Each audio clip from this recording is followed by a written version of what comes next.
नमस्कार प्यारे बच्चों, कैसे हैं आप सब लोग अपने घर में। होप सभी अपनी अपनी जगह पर ठीक होंगे और rules and regulation properly follow कर रहे होंगे, जो हमें कोरोना से बचाने के लिए बहुत ज़रूरी हैं। तो पिछले वीडियो में हमने सूरदास जी के विषय में जाना और उनके प्रथम पद को पढ़ा। मैं आप लोगों से सॉरी फील करना चाहती हूँ कि पिछली जो वीडियोस की पिक्सल्स ज़रा गड़बड़ हो गई हैं, परंतु फिर भी मैंने उसको दोबारा से देखा था कि आपको समझ आने लायक मेरी आवाज़ उसमें आ रही थी। इस बार मैं ट्राई करूँगी कि बिल्कुल सही पिक्सल में आप तक पहुँचे। तो स्टूडेंट्स, जो दूसरा पद है सूरदास जी का, जैसे आप लोगों को प्रथम पद में बताया गया था कि ये भक्ति काल के महान कवि सूरदास जी के द्वारा रचित सूर सागर के भ्रमर गीत में से लिया गया पद है। और ये हमारी पाठ्य पुस्तक में क्षितिज भाग 2 में संकलित है। तो इस पद में क्या बताया है कि जब जैसे हमने पिछले पद में पढ़ा कि उद्धव को श्री कृष्ण जी ने गोपियों को ज्ञान का उपदेश देने के लिए भेजा, जिसे सुनकर वे बड़ी हताश और निराश हो गई, क्योंकि वो तो श्री कृष्ण जी को ही अपना एकमात्र सहारा मानती थी, उन्हीं के सगुण साकार सुंदर सांवले रूप से प्रेम करती थी। परंतु जब उन्होंने ही श्री कृष्ण को छोड़ करके निर्गुण ईश्वर को भजने का, उनकी पूजा करने का संदेश उद्धव के हाथ भेजा, तो गोपियों को बड़ी निराशा हुई और उनके द्वारा ये जो संदेश भेजा गया था श्री कृष्ण जी के द्वारा, उसको सुनकर वो पीड़ा और निराशा से भर जाती हैं और फिर बड़ी ही दीन कातर स्वर में उद्धव के सामने अपनी व्यथा सुनाती हैं, जो इस दूसरे प्रसंग में वर्णित है। कुछ शब्द हैं यहाँ पर जिनका मैं आपको अर्थ बताना चाहूँगी। मांझ होता है में, जाई जाकर, पै किसके साथ कहें, उद्धव उद्धव को कहा जा रहा है, नाही नहीं, परत कही कहा जाता है। अवधि होता है अवसर या सहारा।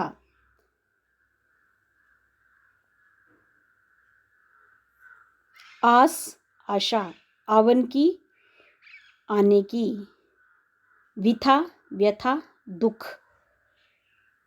जोग संदेशन, योग का संदेश जो उद्धव देने आए हुए थे। विरहिणी, विरह की, दुख की आग में जलने वाली। विरह दही, विरह मतलब विरह की आग में, दही मतलब जल रही हैं। हुती, हुती मतलब थी, गुहार रक्षा के लिए पुकारना। जित ही तैं जिधर से, उत तैं उधर से। धार, धार होती है धारा या लहर। धीर धैर्य। मर्यादा मर्यादा। यहाँ एक शब्द हुआ है प्रयुक्त अवधि। अवधि होता है ड्यूरेशन, समय, जिसका मैं फ्लो में बोलते हुए शायद अगला अर्थ बता गई थी। तो अवधि हुआ समय। अब जैसा सारे के सारे इस पद में जो हमें शब्द ऐसे प्रयुक्त हुए जिनका अर्थ हमें मालूम नहीं पड़ रहा था, अगले वीडियो में मैं आपके साथ शेयर करूँगी। शब्दार्थ भी जैसे पिछले प्रथम पद के हमने शेयर किए थे। तो अब यहाँ क्या बताया जा रहा है, गोपियाँ कहती हैं कि हे उद्धव, हमारे मन में छिपी बात तो मन में ही रह गई। क्या बात छिपी थी गोपियों के मन में कि श्री कृष्ण जब मथुरा चले गए थे वृंदावन से, तो उनके जाने के बाद, उनसे बिछुड़ने के बाद जो श्री कृष्ण के वियोग का, बिछुड़ने का दुख दर्द उन्होंने सहन किया था, उस कष्ट को, उस पीड़ा को वे अपने प्रेमी श्री कृष्ण को बताना चाहती थी। परंतु श्री कृष्ण ने उद्धव को भेज दिया उन्हें योग संदेश, निर्गुण ब्रह्मा की साधना उपासना करने का उपदेश दे करके। तो फिर उनके मन की बात अब मन के भीतर ही रह गई। गोपियाँ कहती हैं कि हम सोचती थी कि जब श्री कृष्ण वापस आएंगे तब हम उन्हें उनके वियोग में झेले सारे कष्टों की बातें सुनाएंगी, परंतु उन्होंने तो हमारे लिए निराकार ब्रह्मा को प्राप्त करने का संदेश भेज दिया है। उनके द्वारा त्याग दिए जाने पर अब जो हम लोग सहन नहीं करने योग्य जो विरह की पीड़ा की हमारी कहानी है। हे उद्धव, आप बताएं, हम उन्हें ये कहानी किसको जाकर सुनाएं? हमसे ये और अधिक कही भी नहीं जाती है। अब तक तो हम उनके वापस लौटने की उम्मीद के सहारे अपने तन और मन की इस विरह पीड़ा को सहती आ रही थी, परंतु इन योग के संदेशों को सुन सुनकर उनकी याद के विरह में उनसे बिछुड़ने की आग में जलने वाली हम वियोगिनी या विरहनियाँ, हम उनके बिछुड़ने की जो पीड़ा है वो और अधिक तेज हो गई है। इस विरह के समुद्र में डूबती हुई गोपियों को जिधर से सहायता मिलने की आशा थी, कहाँ से सहायता मिलने की आशा थी?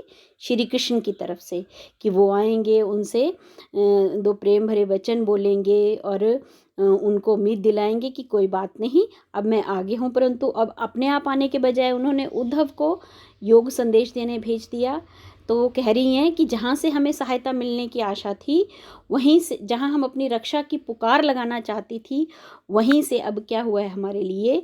योग संदेश रूपी जल की ऐसी प्रबल धारा बही है कि यह हमारे प्राण लेकर ही रुकेगी। अर्थात क्या मतलब हुआ कि जो श्री कृष्ण ने योग संदेश की धारा भेजी है, मतलब योग का संदेश उद्धव के हाथों भेजा है, वो गोपियों को कैसा लग रहा है कि जैसे ये उनके लिए प्राण लेने वाला काम कर रहा है।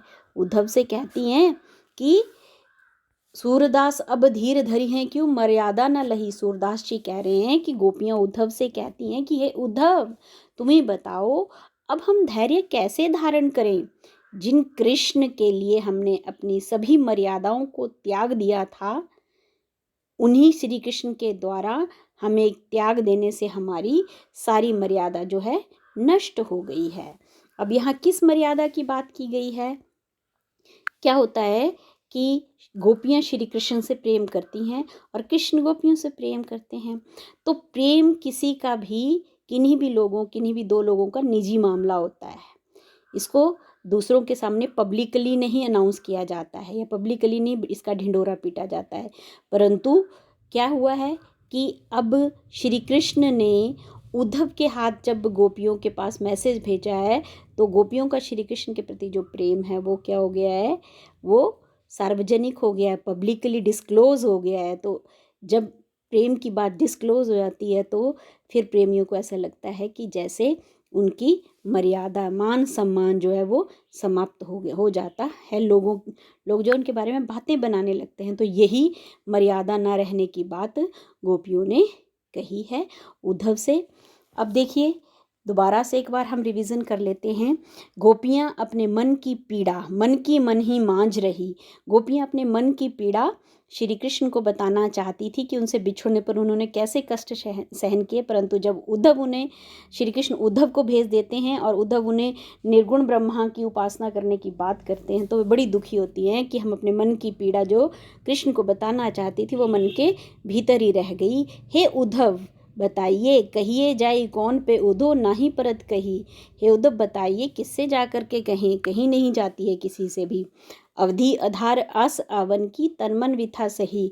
हम लोगों को तो श्री कृष्ण जी के आने की उम्मीद थी, उसी उम्मीद के आधार मतलब सहारे पर, आस आवन मतलब आने की उम्मीद के सहारे पर ही हम उनसे श्री कृष्ण जी से बिछुड़ने की अपने तन मन के दुख दर्द को सहन करती रही। परंतु अब इन जोग संदेशन सुनी सुनी विरहिनी विरह दही।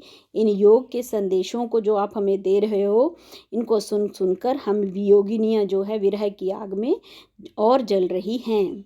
चाहती हुती गुहार जितहीते उतते धार बही। जहाँ हम अपनी शिकायत लगाना चाहती थी, जहाँ से हमें उम्मीद थी कि हमें कोई सहायता मिलेगी, वहीं से हमारे लिए योग संदेश की लहर बही है, वहीं से हमारे लिए योग संदेश आया है। अब यहाँ पर जो उतते धार बही है ना, यहाँ लाक्षणिकता है। ये धार कौन सी है? ये जो धार बहने की बात की जा रही है यहाँ पर, ये धार वास्तव में है योग संदेश। उतते धार, धार जो है वो लाक्षणिक शब्द है कि प्रतीकात्मक शब्द है। किस चीज़ का प्रतीक है? योग साधना का। अब गोपियों के लिए कौन सी धारा बह रही है, आई है कृष्ण की तरफ से उद्धव के माध्यम से? योग संदेश की। तो इस यहाँ पर इस उत्तय धारवही में प्रतीकात्मकता एवं लाक्षणिकता है। सूरदास अब धीर धरी हैं को मर्यादा न लही। गोपियाँ कहती हैं, सूरदास जी कह रहे हैं कि गोपियाँ उद्धव को कह रही हैं अब धैर्य हम क्यों धारण करें, किस चीज़ के लिए अब हम धैर्य धारण करें जब हमारा मान सम्मान और मर्यादा ही उतार दी गई है। लही मतलब नहीं रखी है, नहीं रही है। मर्यादा कैसे नहीं रही है ये मैं आपको बता चुकी हूँ पहले ही कि गोपियाँ श्री कृष्ण के साथ अपने प्रेम को अपना निजी मामला समझती हैं, जो उद्धव को बताकर उन्हें लगता है श्री कृष्ण जी ने सार्वजनिक कर दिया है और जिससे उनके मान सम्मान को ठेस पहुँची है। तो प्यारे बच्चों, अब ये सारी के सारी जो मैंने आपको यहाँ एक्सप्लेनेशन दी, इसको ध्यान से सुन करके अब आप इस पद के आधार पर कम से कम 3 प्रश्न बनाएंगे। ये आपके लिए गृह कार्य रहेगा। धन्यवाद।